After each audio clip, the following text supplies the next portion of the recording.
3, 2, 1...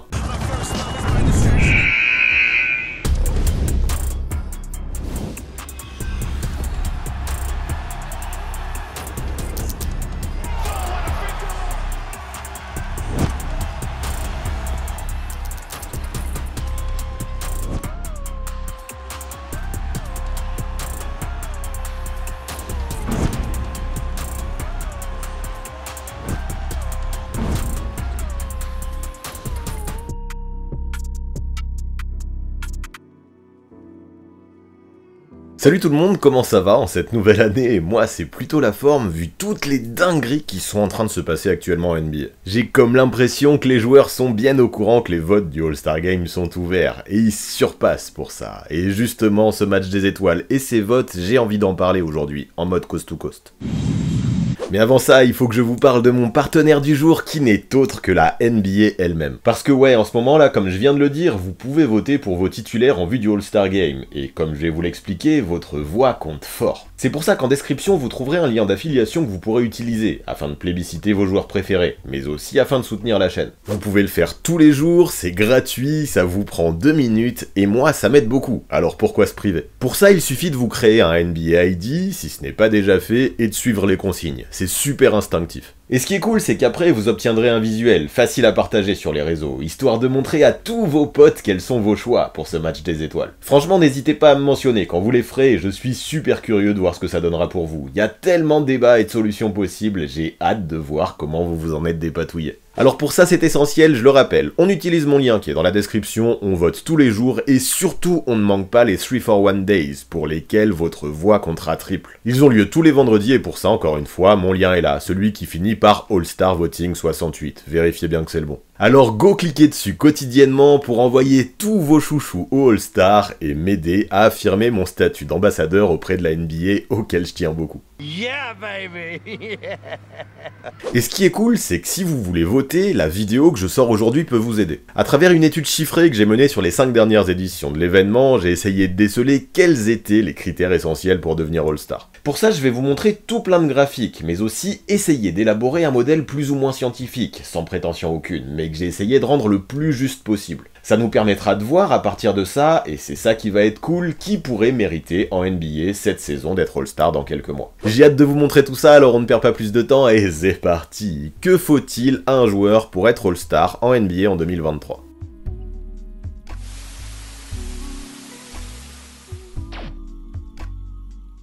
Bon, pour commencer, même si j'imagine que la plupart d'entre vous maîtrisent déjà tout ça sur le bout des doigts, il faut que je vous explique un petit peu comment ça marche, les votes et les sélections pour le All-Star Game. Déjà, un All-Star, selon l'équivalent du Larousse américain, c'est un joueur qui représente l'élite à sa position au sein de la ligue dans laquelle il évolue. Oui, ça peut paraître évident, mais ça me semble important de commencer par les bases, afin de se rendre compte déjà qu'on parle des meilleurs joueurs à leur poste, et pas forcément des meilleurs joueurs tout court, c'est essentiel. Cette saison, l'événement aura lieu à Salt Lake City, la terre du Utah Jazz, et comme tous les ans depuis 1951, on commence déjà par élire les titulaires. Pour ça, comme je vous le disais en intro, en parlant de mon lien, les fans sont sollicités et leur apport est essentiel. Il faut savoir d'ailleurs qu'entre 1975 et 2016, nous, les fans, étions les seuls à décider, via nos votes, qui serait titulaire dans chaque conférence. C'est ainsi par exemple qu'un certain Yao Ming, avec l'immense communauté chinoise qui le soutenait, s'est retrouvé starter au All-Star Game lors d'absolument toutes les saisons dans lesquelles il a joué durant sa carrière. Une dinguerie. Ouais, même en 2011, alors qu'il n'avait joué que 5 petits matchs dans l'exercice, il s'est retrouvé starter, ce qui, je ne le cache pas, était quand même un petit peu abusé. Voilà pourquoi en 2017, la NBA a un petit peu changé son fusil d'épaule et la répartition, en demandant également aux joueurs et aux médias de participer à l'élection des titulaires. Désormais, nos votes, ceux des fans, comptent pour 50% et ceux des médias et des joueurs comptent 25% chacun. Ça évite qu'il y ait trop de trolls.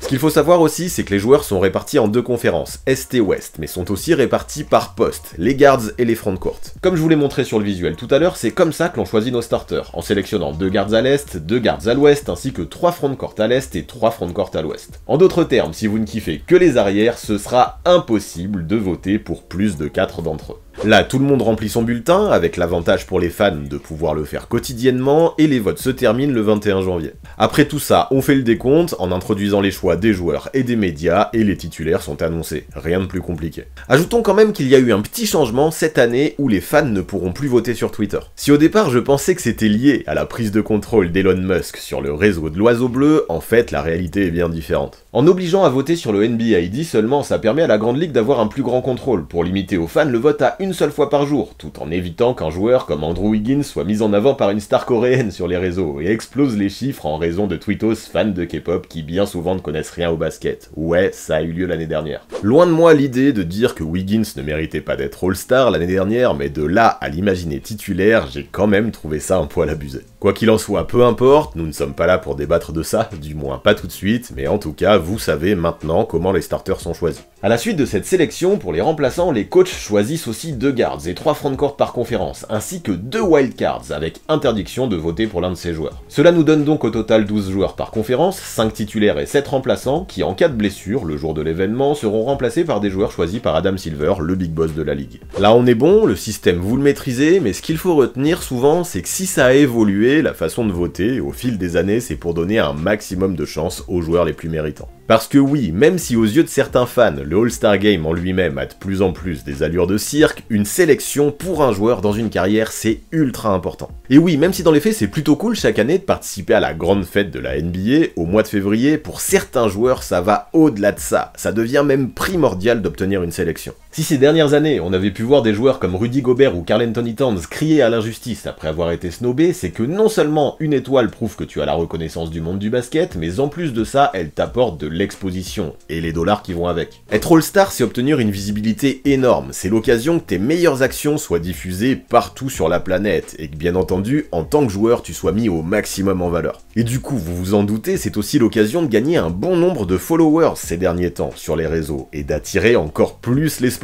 évidemment, vous voyez où je veux en venir. Donc ouais, être All-Star, c'est déjà la fierté d'avoir la preuve qu'on fait bien son boulot de basketteur, c'est une preuve de reconnaissance, mais c'est aussi l'assurance d'obtenir un bon paquet de dollars en plus. Sur plus de 450 joueurs, seulement 24, un poil plus s'il y a des blessés, sont récompensés chaque année et sont élus pour cet événement. Du coup, être sélectionné, ça a du sens, ça veut dire que tu appartiens au gratin de la ligue, au top 5% des joueurs NBA, c'est classe quand même. Pour la reconnaissance, pour l'exposition et pour le fric, on peut comprendre du coup pourquoi ça a tant d'importance pour certains joueurs. Surtout que j'en ai même pas parlé, mais pas mal de ces gars ont des clauses dans leur contrat avec leurs équipes, pour les motiver encore plus à performer. Et oui, même s'il n'y a pas trop de visibilité sur les détails des contrats, beaucoup de joueurs NBA obtiennent de gros bonus lorsqu'ils sont sélectionnés, raison de plus donc pour y accorder un maximum d'intérêt.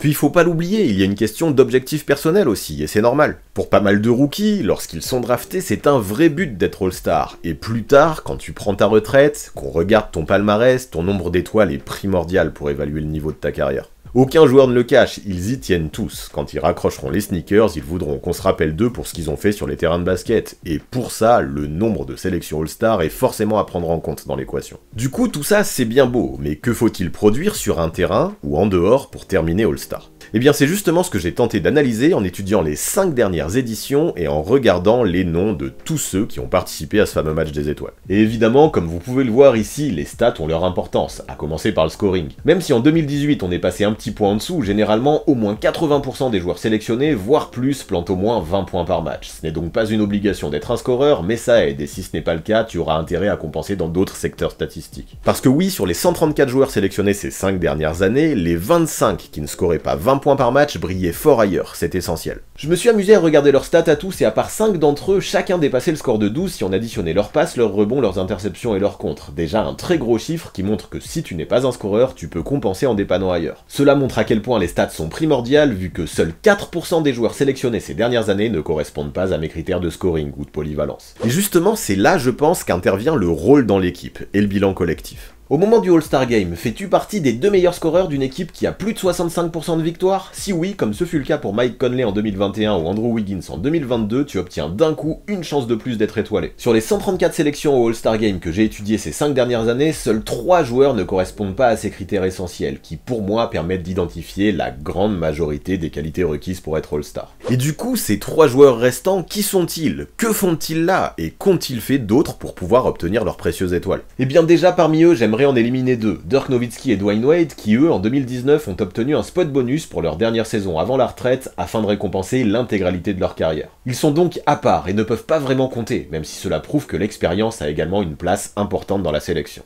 Donc là déjà, on a trouvé une explication pour tous les All-Stars de ces 5 dernières années. Tous sauf un, le Goran Dragic 2018 qui lui ne correspond à aucun critère que j'ai listé jusqu'à maintenant. Lui il est là comme une exception, celle qui confirme la règle avec ses stats de 17 points, 4 rebonds et 4 passes au moment de l'événement, dans une équipe à peine 52% de victoire. Il fait partie de ce genre de surprise assez unique que l'on tentera d'expliquer en fin de live. Cependant, attention, mes premiers éléments ont permis de voir les critères qu'il fallait remplir pour être All-Star, mais ça ne peut pas suffire non plus. Des joueurs qui scorent plus de 20 points par match en NBA, il y en a à l'appel, et ils ne peuvent pas tous être sélectionnés pour le match des étoiles. Voilà pourquoi, encore une fois, je vais m'intéresser au bilan collectif. Ici, ce que l'on voit, même si ça a été moins flagrant en 2019, c'est que globalement, la NBA aime récompenser les joueurs qui font des stats, oui, mais qui font des stats dans des équipes qui gagnent un minimum. Sur les 5 dernières années, 109 des 134 joueurs sélectionnés, soit 81%, étaient issus d'équipes possédant un bilan positif. Comme quoi, même si ce n'est pas forcément obligatoire, encore une fois, le bilan reste essentiel. Sauf que maintenant, pour continuer la démonstration, ça va être intéressant de voir ce qu'ont apporté les 25 joueurs qui ont été All-Star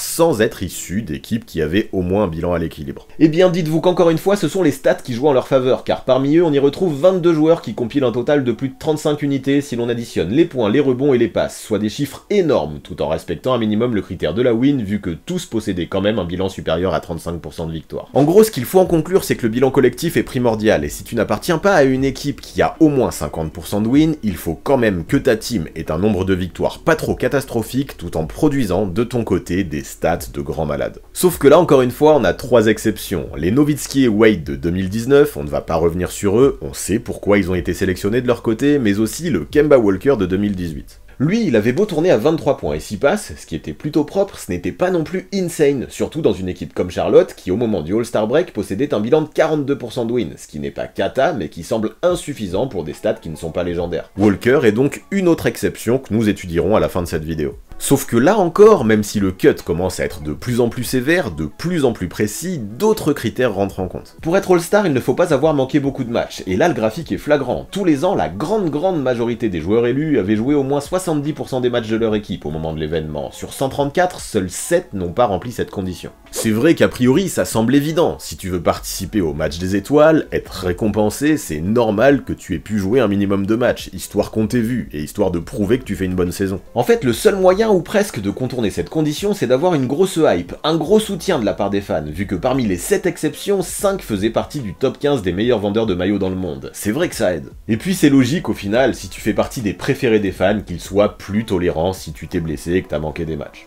Donc en gros, soit tu joues beaucoup, un minimum de 70% des matchs, soit tu es pardonné par les électeurs parce que tu fais partie de leur chouchou, et que tu fais partie des joueurs les plus bunkable du monde. Ça a du sens. Sauf que si vous avez bien suivi, même si je sais que je donne beaucoup de données, encore une fois, on a 2 exceptions. Lesquelles sont-elles? Eh bien, il s'agit de Victor Oladipo en 2019 et de Draymond Green en 2022. L'arrière des Pacers, par exemple, n'avait joué que 36 matchs sur 58 au moment du All-Star, quand Green, lui, en avait disputé 34 sur 59, soit environ 60% pour ces deux joueurs. Mais ce qu'il faut noter, c'est que ces deux gars, qui ne vendaient pas forcément beaucoup de maillots, se sont blessés tard, et n'ont d'ailleurs pas participé au All-Star Game malgré leur sélection. Et l'explication est simple en fait, il y a un laps de temps évidemment entre la clôture des votes et le moment du All-Star Game. Quand les électeurs ont fait leur choix, Oladipo et Green n'avaient pas manqué tant de matchs que ça, c'est ensuite qu'ils se sont absentés, et au moment de la clôture des votes, leur présence semblait amplement suffisante pour qu'ils soient méritants, ceci explique cela. Déjà là on a bien procédé en entonnoir, mais moi j'ai envie d'ajouter un dernier critère qui va permettre de finaliser et de donner encore plus de précision à ce cut, l'expérience, qui à mon sens est primordiale. Ici on s'en aperçoit, les votants aiment avant tout récompenser les valeurs sûres, les mecs qu'ils ont l'habitude de voir, qui ont prouvé sur la durée et qui ne les décevront pas. Même si en 2020 nous avons eu une cuvée de All-Star particulièrement jeune, on s'aperçoit vite, avec ce graphique, que tu multiplies tes chances quand tu as déjà réalisé au préalable au moins 3 saisons complètes dans la ligue, ce qui est le cas de 89% des All-Stars de ces 5 dernières années. En fait, sur les 134 sélections de ces 5 dernières années, il n'y en a que 15 qui ne correspondent pas à ce critère, mais c'était quand même des valeurs sûres. En effet, parmi eux, 13 avaient été élus dans la All-Rookie First Team lors de leur première saison en NBA. Ils suscitaient de la hype, les fans les aimaient, et ce qu'ils produisaient sur le terrain leur permettait quand même de candidater à l'événement. La plupart du temps donc, avoir été dans la first team des rookies te permet d'échapper à ce critère parce que les fans te connaissent bien et déjà tu es apprécié et tu vends des maillots. Pourtant, à nouveau, ce n'est pas une science parfaitement exacte car encore et toujours, 2 joueurs font figure d'exception. Cette fois-ci, il s'agit du Bam Adebayo de 2020 et du Darius Garland de 2022, tous les deux en 3e année lors de leur sélection. Aucun n'a été élu dans les rookie teams et les deux ont eu tendance à exploser un peu sur le tard. Néanmoins, leur impact assez insane lors de leur saison 3, chacun à leur façon, dans des équipes qui gagnaient beaucoup, ont fini de convaincre les votants et ça peut s'entendre. Là, ça fait quand même pas mal de choses à prendre en compte et pas mal de critères variés que je vous ai donnés. Peut-être que vous vous y perdez un peu, voilà pourquoi j'ai essayé d'élaborer un modèle. Bon là, quand vous voyez le schéma, je sais pas si ça vous aide, vous pensez même que c'est peut-être un peu le bazar, voilà pourquoi on va prendre le temps de tout expliquer. En gros, quand tu marques 20 points, que tu as joué plus de 70% des matchs, que tu es dans une équipe qui possède un bilan positif, et que tu as fait au moins 3 saisons complètes en NBA, tu as de grandes chances de finir All-Star. Mais si ce n'est pas le cas, il existe des moyens de compenser.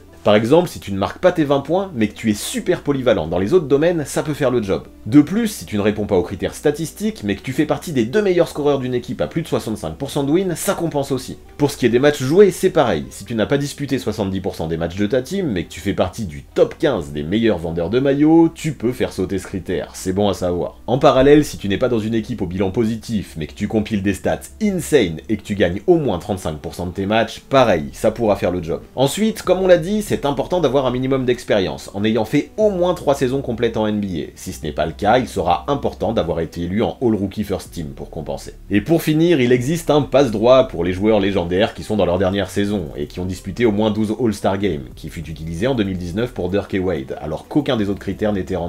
Alors ce modèle, il peut paraître alambiqué vu comme ça, mais il ne l'est pas tant que ça. Si la réponse à la question est oui, vous suivez les flèches vertes, dans le cas contraire, suivez les rouges. Si vous terminez en bas à gauche, vous aurez de grandes chances de terminer All-Star Game, si vous terminez en bas à droite, dites coucou aux vacances à Cancun. Ce n'est pas plus compliqué que ça, et sur les 5 dernières années, j'ai fait le test et je suis content, même si ce n'est pas parfait, ça fonctionne à 95% du temps. Sauf que 95% du temps c'est bien, mais ce n'est pas 100, ce modèle n'est donc pas parfait, il y a une marge d'erreur, avec des exceptions dont on a déjà parlé et qu'on va évoquer juste après, mais aussi des déceptions, des snubs. Pour ce qui est des déceptions, on commence par Kemba et Dragic en 2018. Eux en vrai ça s'explique vite, ils étaient quand même les meilleurs scoreurs de la team, et la concurrence chez les guards n'était pas ouf à l'époque à l'Est, et surtout il y avait eu beaucoup de blessures. Ni l'un ni l'autre n'avait été sélectionné à la base, et c'est Silver qui les a appelés en remplacement. Ensuite on a Oladipo en 2019 et Green en 2022, là-dessus pareil, pas besoin d'en faire plus que tout à l'heure, ils se sont blessés tardivement, et ça explique leur sélection. Enfin nous avons le Adebayo de 2019 et le Garland de 2022 qui malgré leur manque d'expérience et leur non-sélection en All-Rookie First Team ont déjoué les pronostics.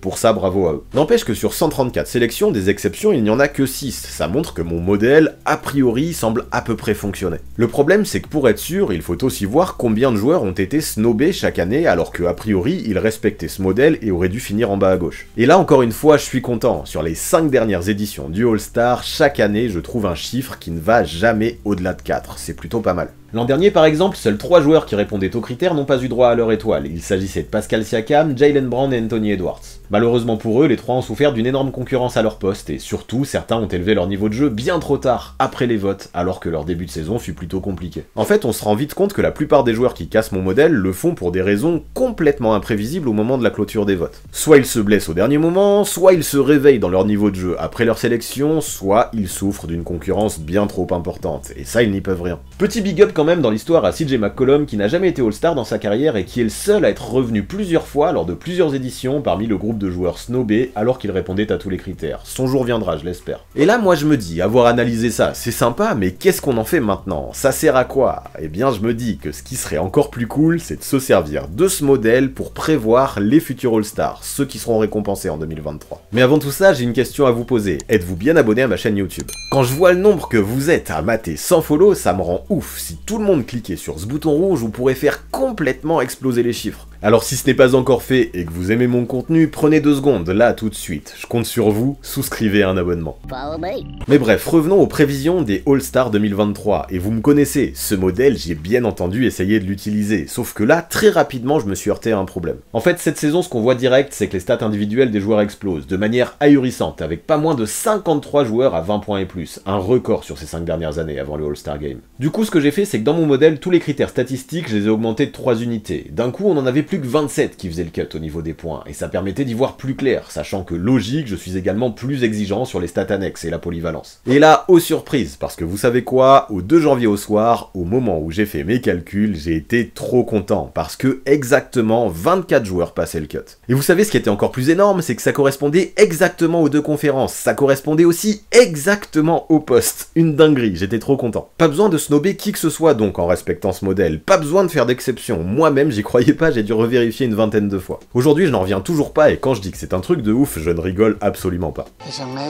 Mais ces gars, bien sûr maintenant, plutôt que de vous partager mon euphorie, il va falloir que je vous les présente, j'ai hâte. Déjà, faut savoir qu'en respectant ce modèle, dans chaque conférence, il y aura 6 guards et 6 frontcourt. Ouais, a priori, la concurrence cette année en NBA est bien plus élevée parmi les postes arrière, et les 2 wildcards par conférence m'ont servi à chaque fois pour eux. Et là, voilà ce que ça donnerait. Devin Booker, Stephen Curry, Luka Doncic, De'Aaron Fox, Shai Gilgeous-Alexander et Ja Morant pour les gardes de l'Ouest, suivis de Paul George, LeBron James, Nikola Jokic, Lauri Markkanen, Domantas Sabonis et Zion Williamson pour les frontcourt. Ça a de la gueule, non? À l'Est, nous aurions Jaylen Brown, Tyrese Haliburton, James Harden, Kyrie Irving, Donovan Mitchell, Trae Young chez les guards, puis Giannis Antetokounmpo, Kevin Durant, Joel Embiid, Julius Randle, Pascal Siakam et Jason Tatum dans le frontcourt. Perso, j'aime bien, je ne sais pas si ce que j'aurais fait naturellement si j'avais voté, mais je trouve que ça a beaucoup de sens. Parmi les grands absents, par contre, je trouve qu'on a notamment Damian Lillard et Anthony Davis, mais tous deux n'ont pas disputé assez de matchs, et en parallèle, ils ne vendent pas assez de maillots. A l'inverse, Curry et Harden, bien sûr, ont manqué beaucoup de matchs, mais vu que eux sont en tête des ventes, et que la hype, on l'a vu, a son importance, ils arrivent finalement à faire le cut, je trouve ça intéressant. Je suis étonné aussi de ne pas retrouver de joueurs du hit, comme Jimmy Butler ou Bam Adebayo, ça me fait un peu bizarre, mais c'est vrai qu'au vu du début de saison compliqué de l'équipe de Miami, ça peut s'entendre également. Un peu deg aussi de ne pas retrouver Darius Garland, que je trouve très bon, mais ses stats sont un petit peu justes et il manque quelques victoires à Cleveland pour obtenir un bilan élite de 65% de win que j'ai mis dans mon modèle. Ça va peut-être changer dans les jours ou dans les semaines à venir, les choses évoluent, mais au 2 janvier, ça ne suffisait pas pour faire le cut,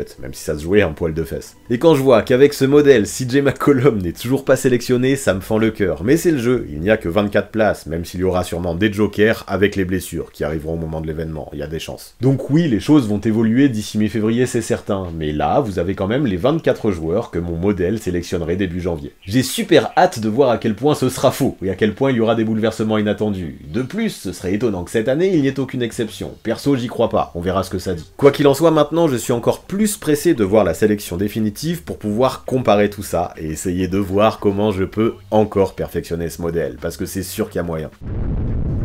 Voilà pour ce qui est de ma vidéo spéciale All-Star Game, voilà pour ce qui est de ce nouveau Coast to Coast. Vous en avez pensé quoi de cette analyse? Et ce modèle, il vous a plu? Vous le validez? Vous pensez qu'il a des failles? Ou vous avez des idées pour le perfectionner? Et la sélection All-Star que ça donne à la fin, elle vous convient ou vous la trouvez complètement éclatée? Dites-moi tout ça en commentaire, vraiment, ça m'intéresse plus que jamais sur ce sujet. Je vous rappelle aussi d'aller voter chaque jour pour le All-Star Game avec mon lien que vous trouverez dans la description, ça m'apporte une force incroyable. Et pour finir, vous connaissez les bails, on s'abonne à la chaîne, on active la cloche pour recevoir les notifications, on lâche un maximum de pouces bleus et on rédige ses meilleurs commentaires. Big up en tout cas à tous ceux qui sont restés jusque là dans la vidéo, c'est super important pour le watch time, la mise en avant et le référencement sur YouTube, et merci à tous ceux qui continuent à soutenir sur Twitch et sur Tipeee. Vous êtes le sang, alors si vous aussi vous voulez rejoindre cette Dream Team, vous savez quoi faire, là encore, toutes les infos seront dans la description. A très vite.